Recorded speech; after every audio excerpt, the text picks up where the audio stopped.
Con más información y esta vez con más invitados. Me acompaña en nuestro estudio, en nuestra radio, Dalo Bucaram, quien es el candidato, pues precandidato por ahora, pero candidato oficial cuando se inscriba ya para las elecciones presidenciales de las elecciones que se vienen en 2017.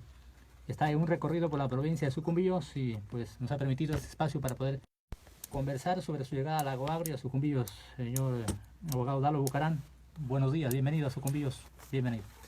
Buenos días a todos los oyentes de Radio Sucumbíos, buenos días a toda la provincia y a cada uno de los cantones de la misma. Contento de estar recorriendo desde el día de ayer la provincia y realmente aún más contento de ver el cariño con el que se nos recibe en cada rincón del Ecuador, principalmente en aquellas provincias que al igual que Sucumbíos viven abandonadas en la pobreza y donde lamentablemente no llegó la inversión, la obra anhelada por parte del actual régimen, a pesar de los 10 años que ya tienen el poder.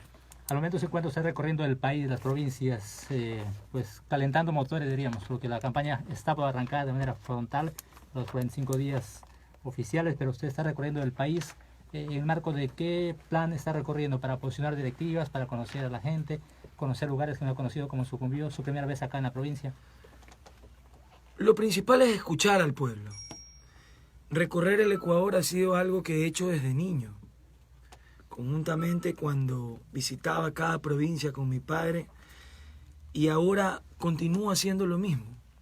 Llevo casi 35 años inmerso en la actividad política y he podido identificar cuáles son los verdaderos problemas del Ecuador, pero principalmente vengo a escuchar al pueblo. Nuestro proyecto de fe, Fuerza Ecuador Lista 10, nace de escuchar al pueblo, de escuchar las principales preocupaciones, decepciones, expectativas, sueños, anhelos, esperanzas, y en función de eso construir un proyecto de gobierno que realmente represente a la gran mayoría del Ecuador, que hoy ya no es escuchada, que hoy ha sido decepcionada y traicionada por un gobierno que muchos respaldamos y que lamentablemente finalmente nos ha decepcionado, llevándonos a una de las crisis más severas que ha vivido el Ecuador en materia económica de los últimos años. ¿Reconoce el respaldo al presidente Correa en su momento usted? Sí, totalmente. Yo respaldé a Correa, yo voté por Correa, porque en su momento pensé que era el cambio que el Ecuador necesitaba.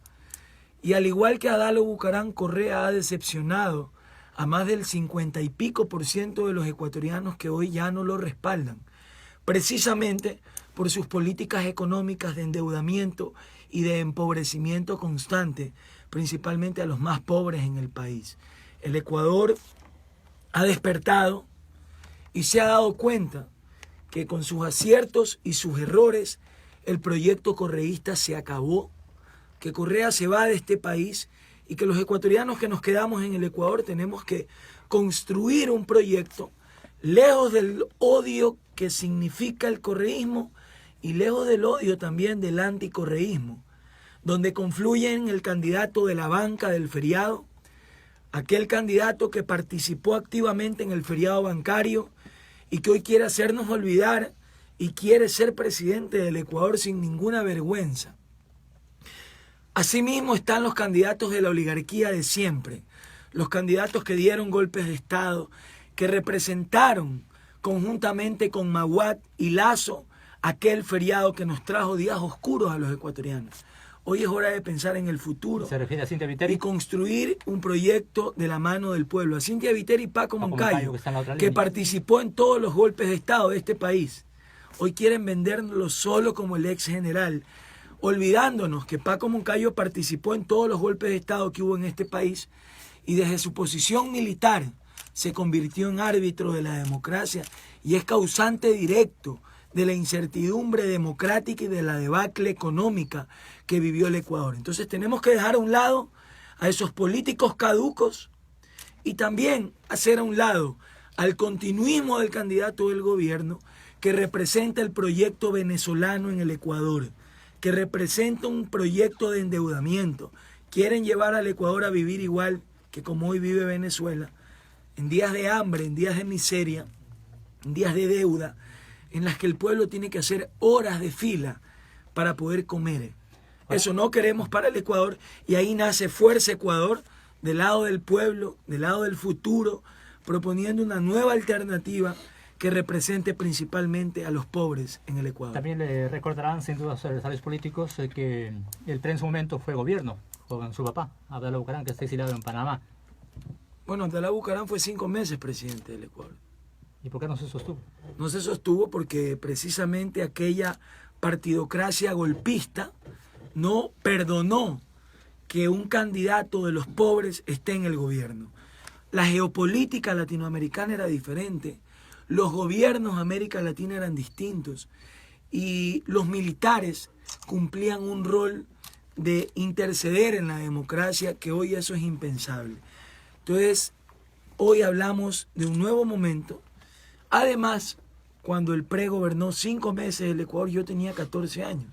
Entonces, ¿qué tengo que ver yo con eso? Obviamente yo he defendido honrosamente como hijo a mi padre, a nivel familiar principalmente, como lo tiene que hacer un hijo.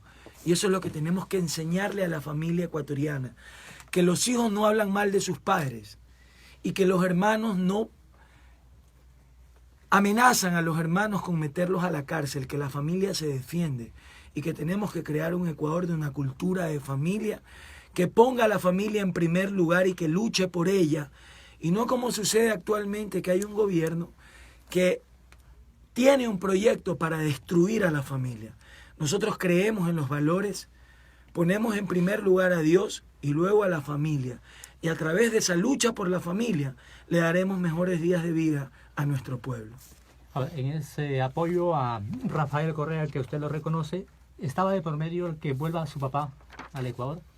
Que siempre se especulaba. Me parece que usted fue el que le hizo la pregunta en un enlace a Rafael Correa sobre el tema de los recursos que estaba con Patiño, ¿no? Entregándose a usted, la zona ¿verdad? fronteriza. Y que no se las estaban dando, sino que estaban utilizando políticamente estos bonos, ¿verdad? ¿Qué tiene que ver eso con la pregunta? No, me acordé de su cara, por eso lo traje. Discúlpame que me haya desviado del tema. Perdón, ¿cuál fue la pregunta? La pregunta era, siempre se especuló de que el apoyo a Rafael Correa, como usted lo reconoce, era con el afán de que vuelva su papá. ¿Cómo volvió? A ver, ¿Cómo volvió con Rafael Correa tuvimos un acuerdo político programático de agenda legislativa que permita la gobernabilidad del país. Dentro de ese acuerdo se abre la conversación de la persecución política a Abdalá Bucaram. Y ahí pues Rafael Correa efectivamente se comprometió a cesar con esta persecución de los socialcristianos e instaurar respeto a la justicia, y dentro de ese marco que Abdalá Bucaram pueda volver al Ecuador por ser un perseguido político del sistema judicial politizado en el país.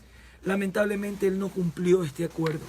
Faltó a su palabra, como lo ha faltado en decrecer el IVA del 12 al 10%. No solo que no bajó el IVA al 10%, sino que lo subió al 14%. Y con todas las promesas incumplidas al sector amazónico, principalmente en cuanto a producción petrolera.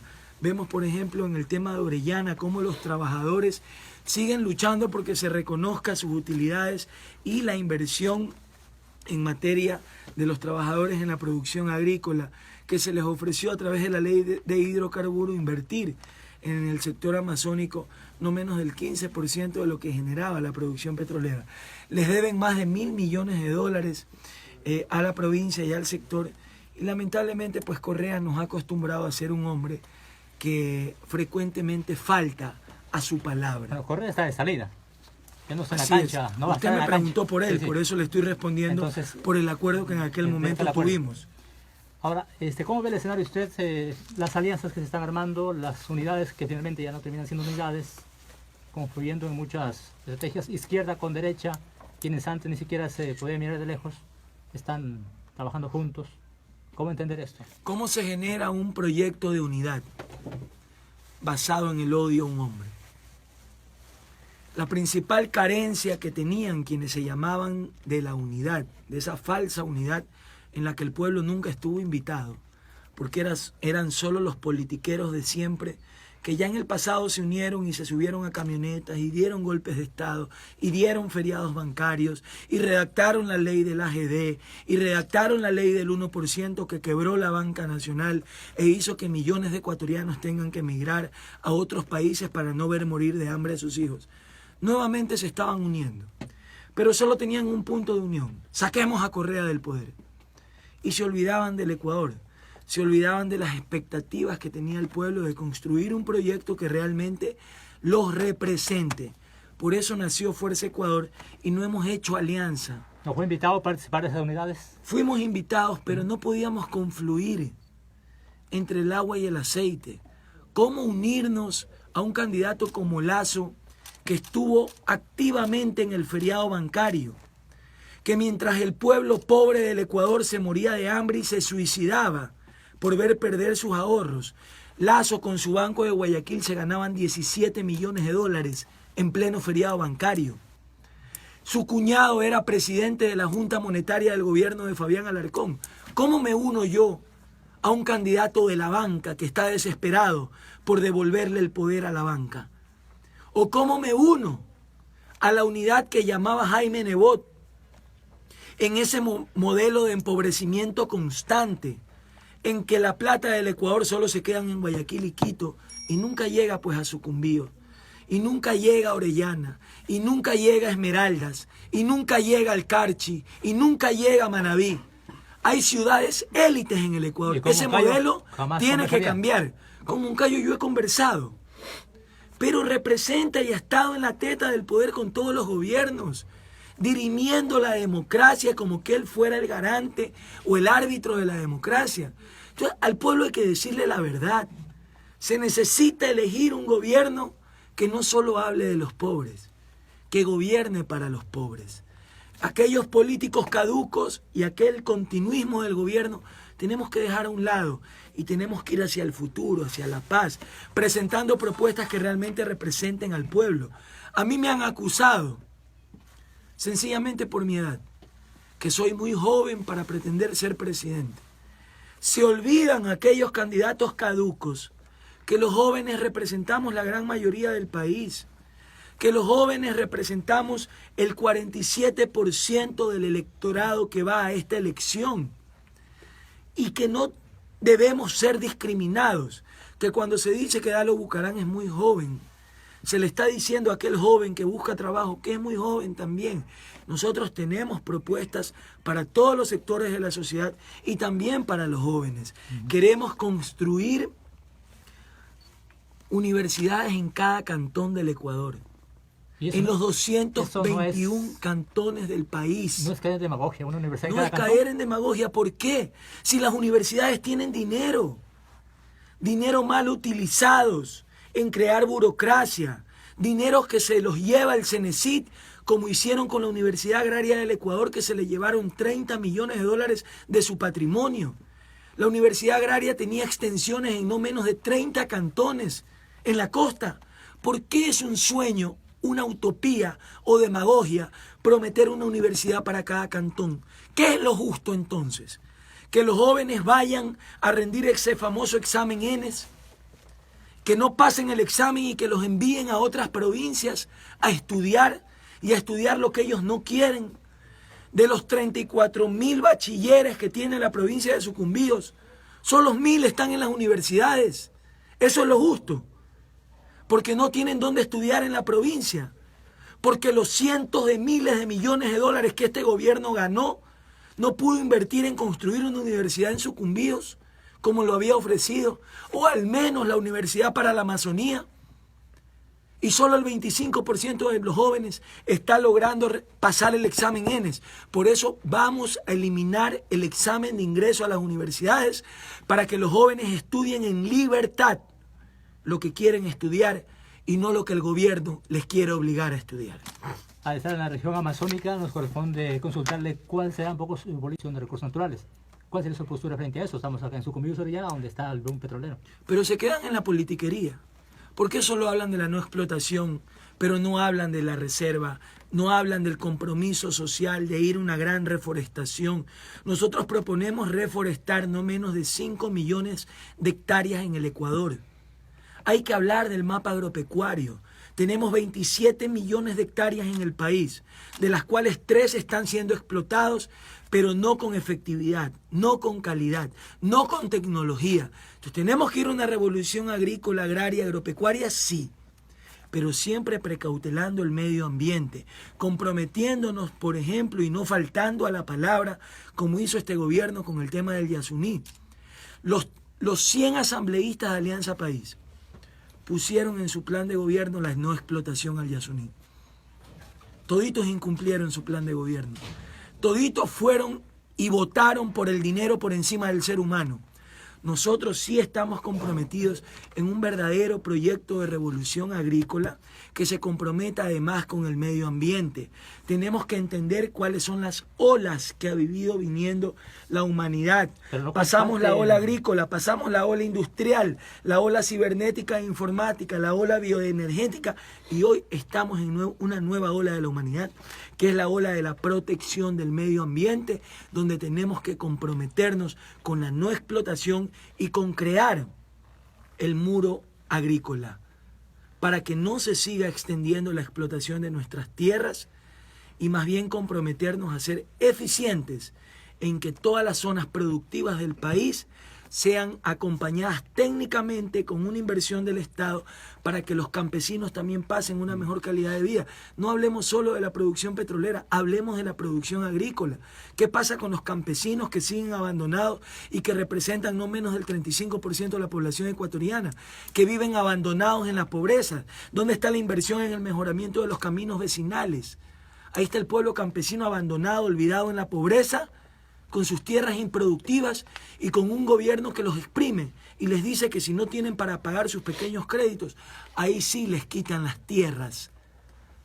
Cuando las grandes chequeras de este país le fueron condonadas sus deudas al pequeño agricultor, al pequeño campesino, sí se lo explota y se les quitan sus pequeñas parcelas de tierra. Habrá tiempo para seguir comentando ya sobre el transcurso de la campaña, sobre las propuestas puntuales en materia económica, en materia social, en materia temas de reforma política, en fin, muchos temas que un candidato presidencial debe decir al país y a la región donde visita. Por ahora, es la primera entrevista que tenemos el gusto de conocerle personalmente y de poderle entrevistar y compartir sus ideas.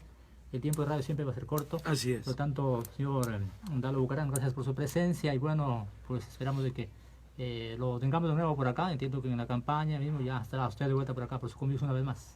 Cómo no, agradecer por la invitación y ratificar nuestro compromiso con el pueblo amazónico, con el pueblo de Sucumbíos, en no solo seguirlos visitando, sino una vez estando en el gobierno, ir a la gran atención del Ecuador profundo, ese Ecuador olvidado de aquellas provincias que son tratadas como de tercer nivel, para que la plata del Ecuador no se quede solo en 2 ciudades, sino que llegue a todos sus rincones. Ahí está puesta nuestra fe, nuestra esperanza y nuestra lucha. Así que mucha fe, Sucumbíos, aquí estamos. Fuerza Ecuador, fe, lista 10. Muchas gracias. Muy bien, muchas gracias a Dalo Bucaram, quien es el